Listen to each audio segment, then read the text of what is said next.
What's going on, Pittsburgh Steelers fans? This is Jeff Hartman, editor of BehindTheSteelCurtain.com, with you as always for another episode of, I guess we can call this the Knee Jerk Reaction Podcast, videocast.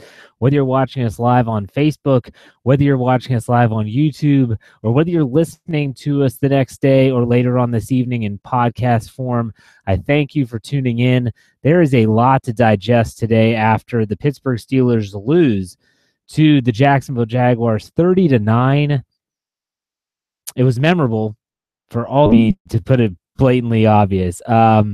We can talk winners and losers here. If you're watching on Facebook, you can certainly let me know what you think of the game. Nonetheless, the Steelers' record now is 3-2. They are still currently in first place. Now the Ravens are playing as I speak, so we don't know if they'll be in a tie or whether they'll still have sole possession for first place in the division here in a bit.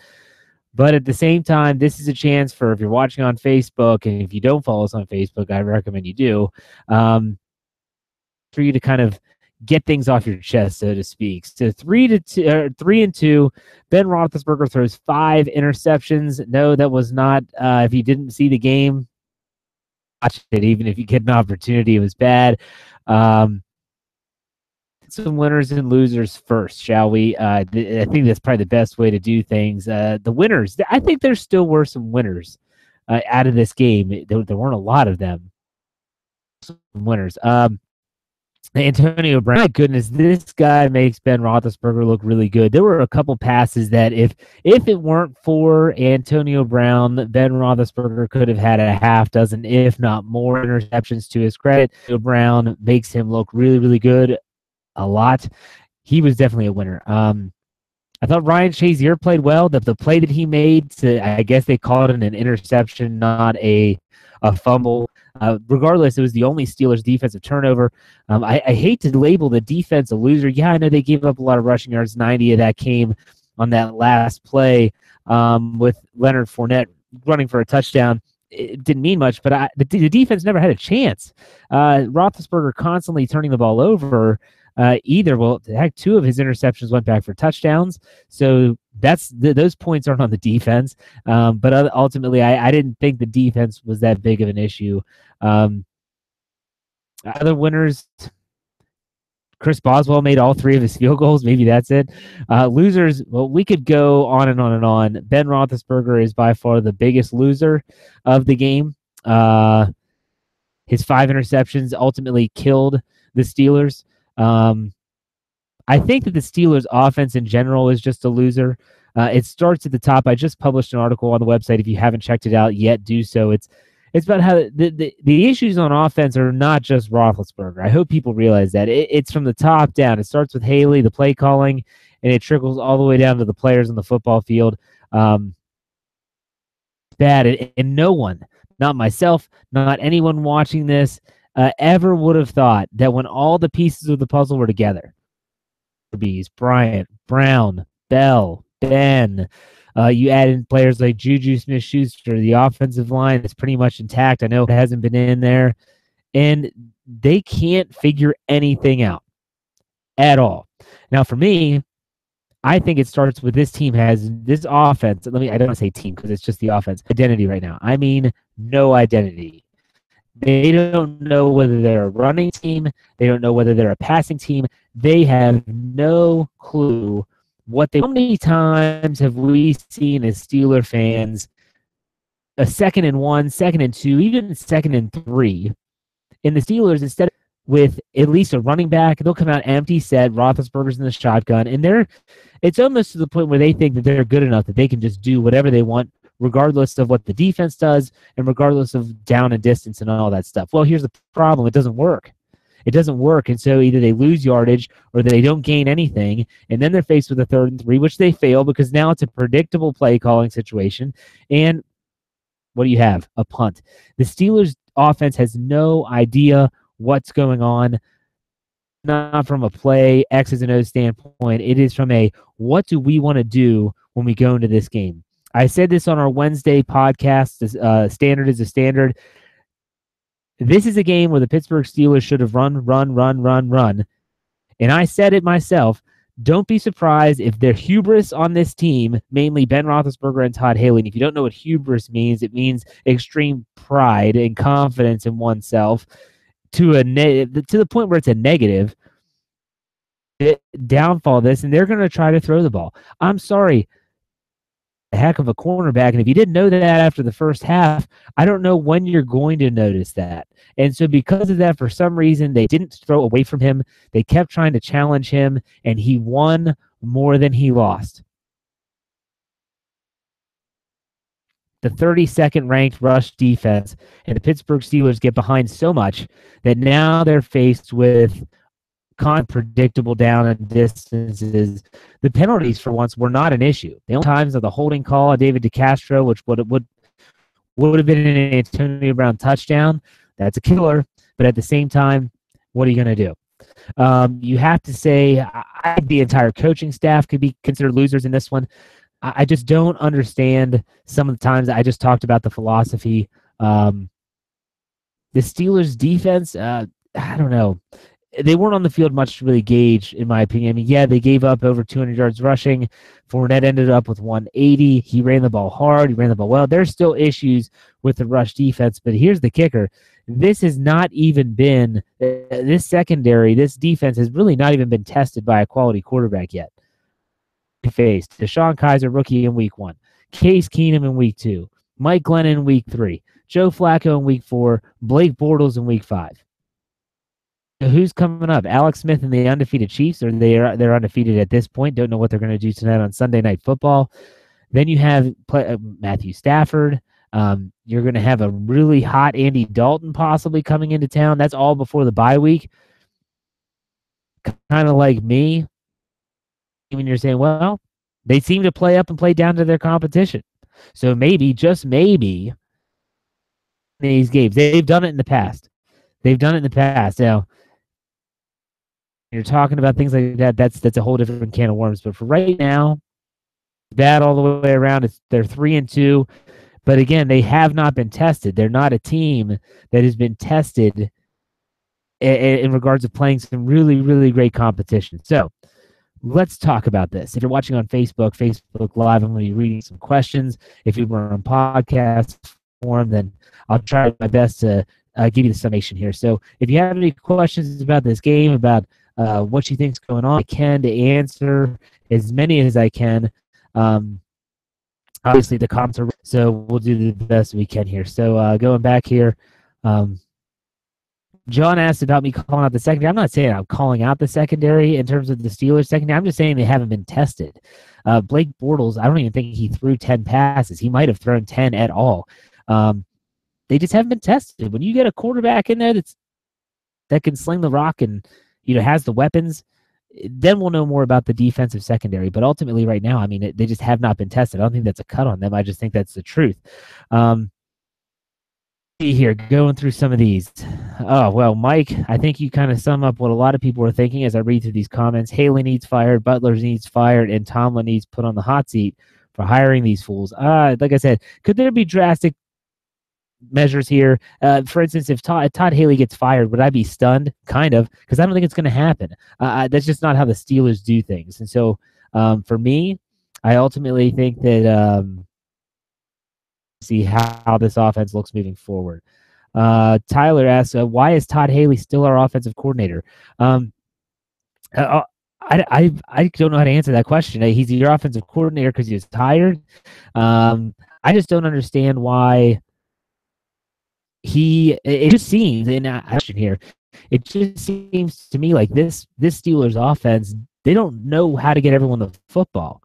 You want to get Le'Veon Bell his touches. You don't want Antonio Brown to throw sideline. You want to get Martavis Bryant involved because he's a freak of nature in terms of his size and speed and skill. And then you have Juju Smith-Schuster. You have all these different equations and all these different variables in the equation. You just don't know what's going on. Be interesting. Now, Matt says, weather the storm. He thinks the Steelers will still win the division. I think that they still are the best team in the division. It's bad right now, but there's still a lot of football to be played. That's absolutely right. Why does Todd Haley not change things up yet? I I don't know how you want to change things up. I think personally the Steelers would be better off doing more of a no huddle type attack, things of that nature. I think that would be a better for them. They would be able to really focus on mismatches and getting the defense and maybe like a run heavy look at. I don't know why they haven't done that yet. Maybe that's a Tomlin thing. Maybe that's a Haley thing. We'll never know. I think that's a change you could probably see against Kansas City coming up in week 6. I would expect that, actually. Some people suggesting that Ben Roethlisberger should be benched. I don't think there's any way that you'll see Ben Roethlisberger be benched. No way. Lee asks, what about James Harrison? Why isn't he on the field? To be honest with you, I don't know what James Harrison is or is not doing in practice. It comes down to the fact that the Steelers think that Anthony Chiquillo is just better. They're outside linebacker for the team at this point in time. I can't really say why. Last week they said it was illness. He's not sick this week, but he's not playing, so who knows? Caroline says, is it time to bring out Josh Dobbs? No. Josh Dobbs in the preseason, he is not ready for NFL competition. I don't even think he's the answer in the future. Personally, I just think that he's a guy that they brought in as a potential backup. Landry Jones would be the next guy up. I don't think there's anyone in the organization or anyone that really is kind of intelligent at this point in time thinks that Landry Jones would be a better option. Ben Roethlisberger just has to play better. Mike Tomlin said in his post-game press conference today, he's just going to have to be better. Let's see here. A lot of different questions. The defense did their job. Offense did not. Gameplay didn't change. The second half, you're right there. Like you're on that. I said that. Some people are suggesting that it's going to be 3-3 after next week. It could be. The Kansas City Chiefs are a tough team, but they're not unbeatable. Let's not say that. I get through some of these. There's a lot of questions here, a lot of comments. I think that someone said Ben Roethlisberger won't be benched. No, I don't think he will be benched. But ultimately, someone brought David says Ben quit last year #retirement. It goes back to for me. Said, and he was quoted by saying, when you start talking about retirement, or even thinking about retirement, you're already retired. We say to his players, and you have to wonder. I mean, if Ben Roethlisberger seriously contemplating retirement, and maybe there's a part of him that's thinking, man, I don't need this anymore in my life. I can't speculate that, but I do agree with Chuck Noll's quote. I always have. When you start thinking about retirement, you're probably already retired. So take that for what it's worth.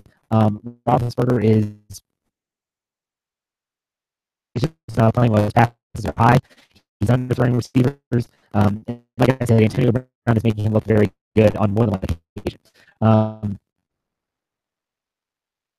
Is there any truth and only reason to playing this year is that he would have paid the Steelers back? No, I don't think so.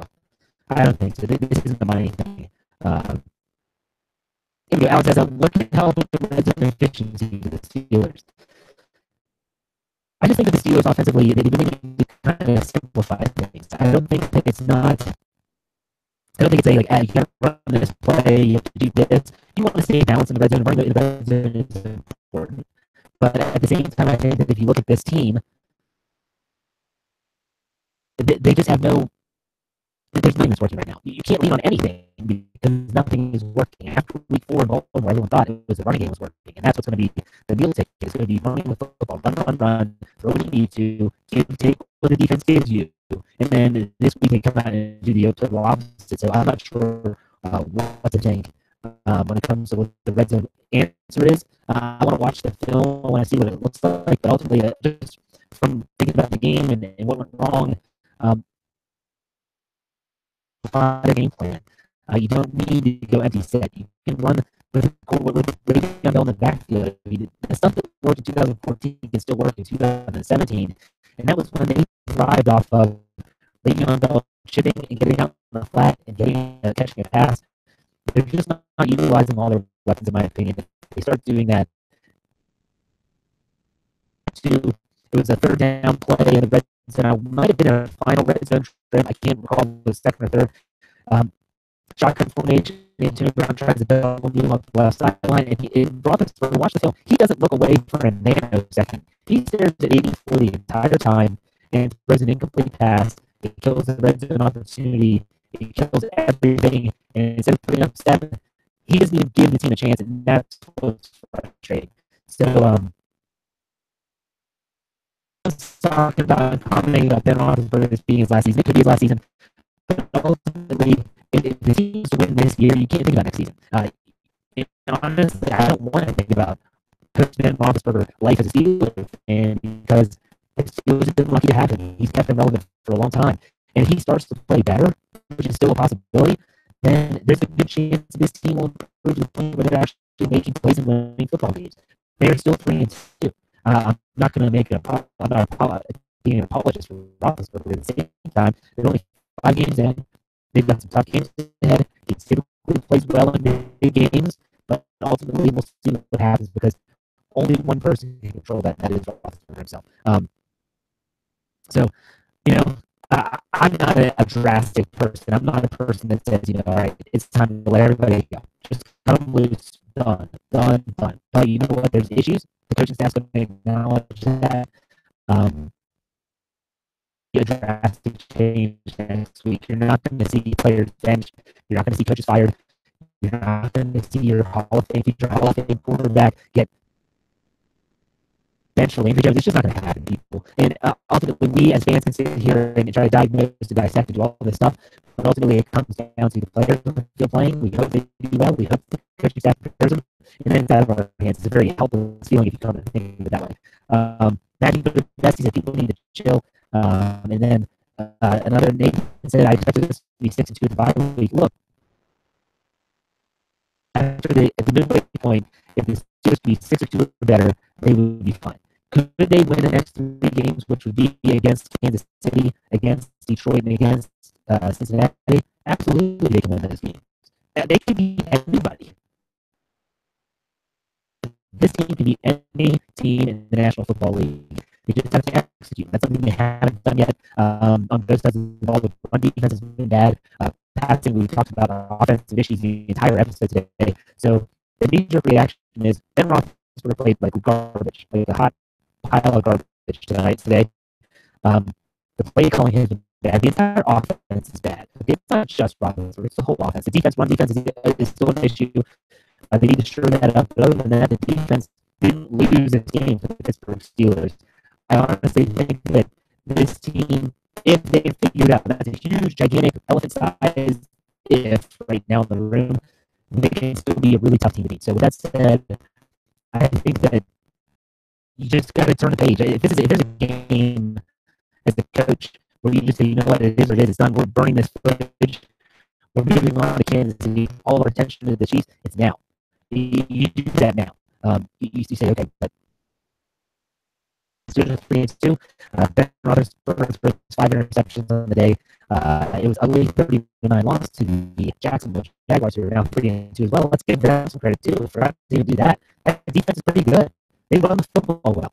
As advertised, I think that might be the best quarterback team in the NFL right there, Jalen Ramsey, anchoring that secondary. So ultimately, great job by the Steelers to throw away a perfect opportunity for one. They feel too often, but it is what it is. Stick with us at BehindTheSteelCurtain.com. If you follow us on Facebook, thank you for the comments, for the likes, the shares, all that stuff. On YouTube, if you're on Facebook, if you're not following us on YouTube, find us. YouTube channel is BTSC Steelers Radio. We've got a lot of different shows on there. We want to improve our sound quality and stuff of that nature. So make sure you go on there and subscribe to our channel. That'd be awesome. And obviously on iTunes, you can find all of our podcasts just by searching The Standard is the Standard, and you'll find the Behind the Steel Curtain. Like and subscribe us there. I thank you all for watching. Be loyal fans. That's all I ask. The good, the bad. You're a Steelers fan. That means something. It means something to me. I know it means something to you out there watching and listening. So keep that in the back of your minds. We'll see you next time on the knee-jerk reaction episode after the Steelers lose. We hope next week is the better outcome.